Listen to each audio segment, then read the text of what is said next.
આગામી લોકસભા ચૂંટણી નજીક આવી રહી છે।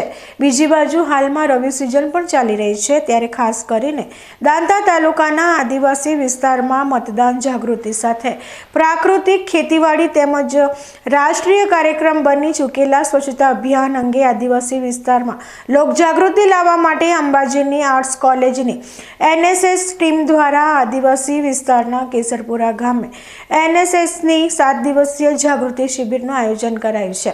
આજથી પ્રારંભાયેલ આ શિબિરને મૂળ કેસરપુરાના વતની અને સેલટેક્સ વિભાગના પૂર્વ આસિસ્ટન્ટ કમિશનર બાબુભાઈ ગમાર તેમજ અંબાજીની આર્ટ્સ એન્ડ કોમર્સ કોલેજના પ્રિન્સિપાલ ડોક્ટર NS પટેલ અને ડોક્ટર હસમુખભાઈ પટેલે દીપ પ્રગટાવી ખુલ્લી મૂકી હતી।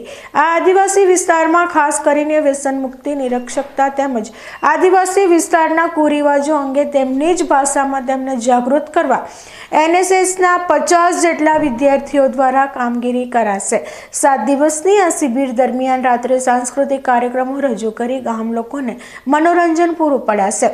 આજે દાંતા તાલુકાના કેસરપુરા ખાતે ખુલ્લા મુકાયેલા આ કેમ્પમાં ગામના સરપંચ, અંબાજી કોલેજના પ્રોફેસરો, સ્થાનિક શાળાના આચાર્ય સહિત ગ્રામજનો મોટી સંખ્યામાં ઉપસ્થિત રહ્યા હતા।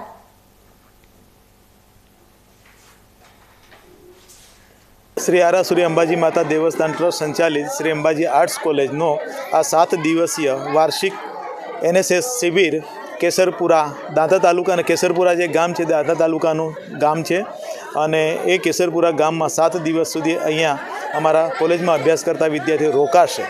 रहीने गाम में घरे घरे फरीने भारत सरकारनो खास अभिगम रह्यो छे कि स्वच्छता अभियान अने मतदार जागृति ए पोतानो अधिकार है एना माटे खास करीने शिक्षण माटे, स्वच्छता माटे अने प्राकृतिक खेती तरफ खेडूतो वळे एना माटेना जागृतिना कार्यक्रमों अमारा युवा युवतीओ करशे।